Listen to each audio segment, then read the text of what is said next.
Welcome everybody back to another Fast and Fun video. It's Rich here, and people that follow the channel for the last few years will know that I've had my Renault Megane RS250 Cup that I've used as my daily and occasional track car, and it's gone up to nearly 160,000 miles. It's been absolutely brilliant, but the time has now come. At the end of this year, I'm looking at moving on to the next car. I want something that's dailyable, but also good on track, stepping up that performance. And at the top of the list is one of these, the first generation BMW M2 OG. And this week, we're fortunate enough to get Alex, who's brought the car along for a full review. Welcome everyone to this week's video.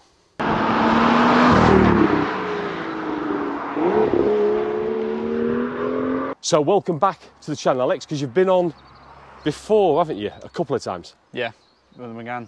With the Megane. So we did one, I don't know, the first video was a good 2 or 3 years ago.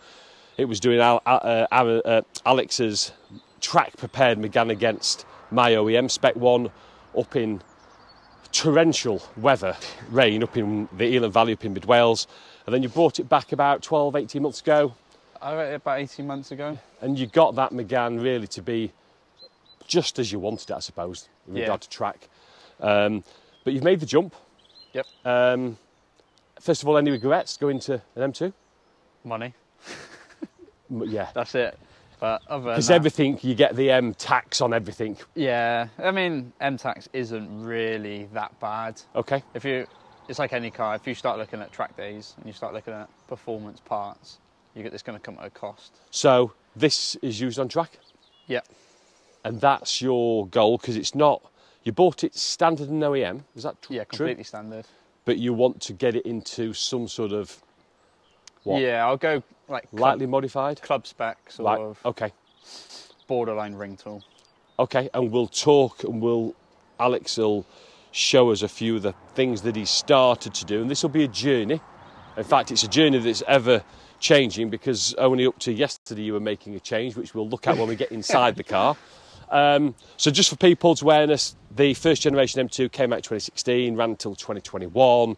Initially came out as the OG, which is the first one based on the N55, the inline 6-cylinder 3-litre turbo. Then in 2018 they came out with the M2 Comp, which was their S55 engine. So this is N55, came with 6-speed manual or 7-speed DCT, so the twin clutch system. This is the 7-speed DCT gearbox on it. Obviously rear-wheel drive, 365 brake horsepower. Yep. It's about 6,500 RPM. The torque's impressive though, at 340-something pounds-foot of torque. Yeah. It's really low down though. I saw it was 1,500 to about 4,500, 5,000 RPM. So, yeah. And it's that turbocharged torque that'll give you that acceleration as well. And this is definitely on my radar. So many cars I review, I'll probably never own them. This is absolutely heightened my enjoyment today. I'm excited to see how this drives. It has got some changes, which we'll talk about it shortly. And could this be my perfect daily and occasional track car? And I think the M2 is right in that sweet spot, really, because it's where the M3 historically was the car to go to. And I reviewed Aaron's F80 M3 5 or 6 weeks ago. I don't want a 4-door because I've got the STI, so if I go coupe, M4 is the natural, the F82 is the natural car, but it's a bloody big car. Yeah. This is what the M3 was always supposed to be. I think the M2, it's small, it's compact, it's much lighter. In fact, this one's even lighter because there's a few things that Alex has taken out with the car. Right, Alex, let's grab the camera, let's do a walk round and point out everything that you've changed on this car. Let's go. Alex, colour of this car, what is it? Mineral grey. Mineral grey, and I think it looks absolutely stunning. It does show up a few watermarks, which is clearly showing where Alex is not flipping cleaning it enough. But we did have a brief shower this morning, which did cause a few panics, because I said to Alex I only want to review this if it was sunny and dry weather. Yeah. Fortunately, it's a bit windy, but actually it is now sunny and dry. So around the front, Alex, what have we? Is this completely standard M2 OG? Anything you've changed? Yes. Completely standard front end. The only thing I've done is kind of de-chromed it. So when I bought it, it had the chrome grills, chrome side badges. Okay. So that's all I've done with the front end, and obviously. So and these here, These have been de-chromed, you said? Yep, they were chrome. The mirror caps, they were colour matched with the car. But I bought M Performance black ones, and then again, just the Sunstrip. Yeah. Club, and it's Club Sport Club Garage. Sport Garage, yeah. And that's who you've used for a lot of your parts? Yeah, 90% of my parts have come from Jack at Club Sport Garage. Yeah. Okay, cool. So let's look at the front wheels, tyres, brakes, suspension, etc. So start with the wheels. Yeah, so I got Koenig Hypergrams, 18 by 10s. I run a square setup of 2, 3, 5, 35, 18 AD09s. And how are you finding the AD09s then? Amazing. They're the perfect arrive and drive tyre. They just do it all. You still got some grip in the wet, and even in the dry, I can't feel any difference from them to my AL1s on the Megane. So what about wet on the road? Are they Fine. They're okay, are they? Yeah, fine. Do you daily this or not? No, I don't daily this. So this is more of a weekend toy for you, but you do take it out on the road in the wet, and they've been fine. Yeah. What about price-wise for these? Are they expensive tyres? I paid £906 delivered from Club Sport Garage for all 4. Yeah. Okay. So for what they are, I can't really see you beating them in the price range. Obviously, you can look at the Rezzas and AO52s. Obviously they're better, but you're looking at way over £1,000. And what about durability? So how many track days have you done in this or on these tyres so far? These tyres I've been to Donington twice for evening sessions. Yeah. So a couple of 3-hour sessions there. Yeah. And how are they holding up wear-wise? Do they look okay? Yeah, really well. I've swapped my fronts to the rears just to kind of balance out the wear, which is why I've gone with the square setup. And do they come square set up as OEM or not? No, OEM tyres, it comes with 265 35 19 on the rear and 245s on the front. Right, okay. So that's alloys, and you've got, do you say you had spacers fitted or not? Yeah, so these have got a 5mm spacer just to clear the suspension. Yep. Obviously it's paired up with stud nut kit just to make it easier to change the wheels over. Yeah, okay. Discs? OEM discs. Okay, but track pads? Yeah, I'm running Frodo DS 3.12s. And again, what are they like for the balance between road and track? The cold bite isn't the best with these pads. Okay. But once they're up to temperature, insane. I really like them. This is my first time really trying out Frodo. Yeah, okay. And what sort of price were they?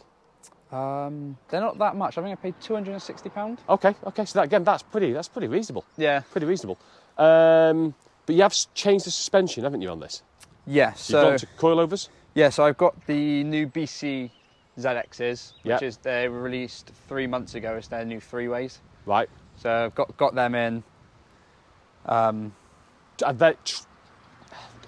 you noticed a difference? Massive difference. The OEM suspension and these, I didn't get on with it at all.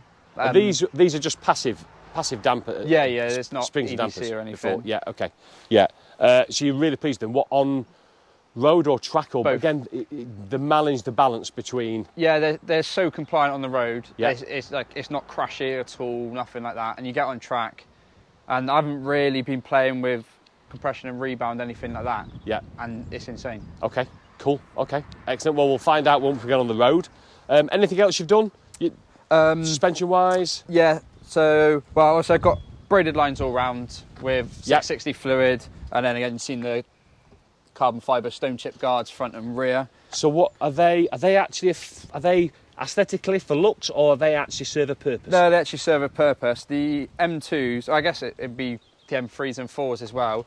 As you can see at the back arch, there's a factory PPF. It's prone to stone chips there, so it's kind of more of like a yes, okay. protection. I don't know if you can see that on the video there, but you can see the okay, and that comes from factory. Yeah. Okay, cool. And you had a full geo setup on this as well? Yeah, so when I got my geo done at Club Sport Garage, the Motorworks. This is Motorworks in Gloucester? Yes, and so he fitted my coilovers. He's also fitted Millway front control arm bushes. Yep. Hard race adjustable rear arms. And yeah, he done all the geo. I didn't want a massively aggressive just for the purpose of arrive and drive. So I think it's minus 2.8 camber on the front, 1mm toe out, and 0.5mm toe in on the rear. Yeah. with -2, I believe. Okay. Okay. Cool. All right. Let's go around the back of the car now. Oh, actually, let me just quick shout out here. So, you've done obviously a couple of open track days. Did notice this. Nice, fast and fun, you see. Excellent. Great name for a YouTube channel, that is.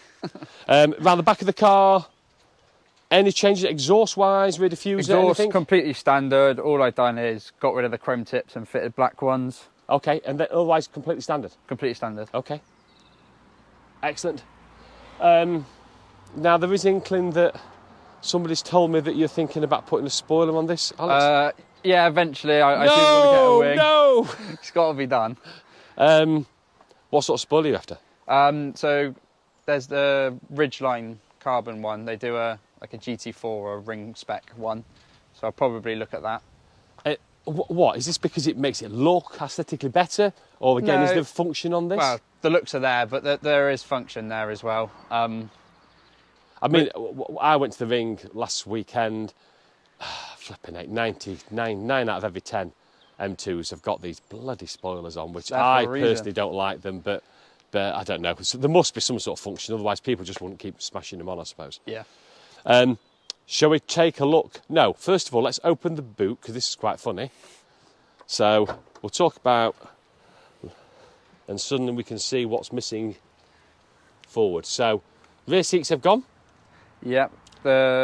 Is this a temporary measure, or is this your move to a Club Sport spec M2? It's slowly my move. I never used the rear seats anyway, and I thought I'd get them out. It might motivate me to get a cage a little bit quicker.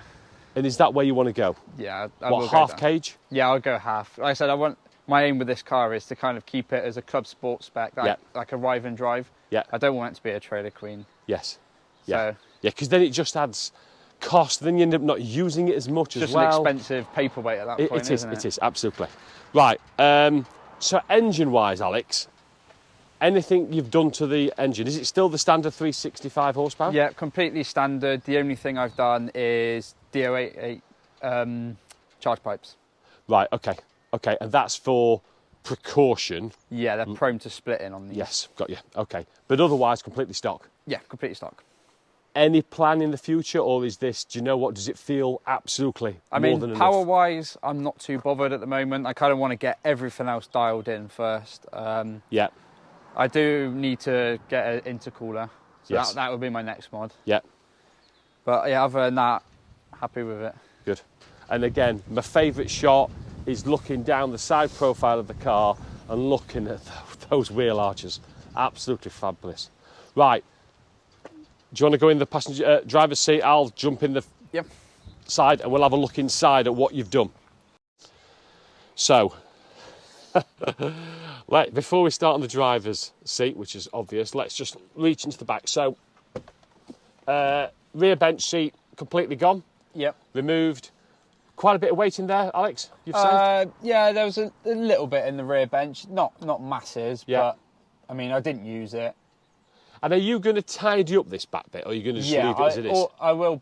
I'll probably get a nice seat delete kit and things. It's kind of a work in progress at the moment. Can you get them sort of things then? Yeah, you can get them. Right, okay. And the obvious thing that's shouting out now is your new driver's seat. That's new acquisition as of yesterday, and installation. So you've took the old driver's seat out, and you said that was just an absolute dead weight. Yeah, they are so heavy. My M2 came with electric heated ones. Yes. So as you can imagine, it's so you've saved a bulk of weight there. Yeah. This seat second hand, was it? Yeah, it's only 2 months old, 3 months old. Okay. So it was virtually new. Yeah. And is that fixed, or can you slide it back? It's on sliders. It is on sliders, okay. And then other than that, it's all pretty standard M2 OG stuff in here? Yeah, all standard. Okay, cool.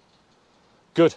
Okay, let's have a quick look under the engine. There's not a lot to see, but we'll have a quick look under there and then we'll get it on the road.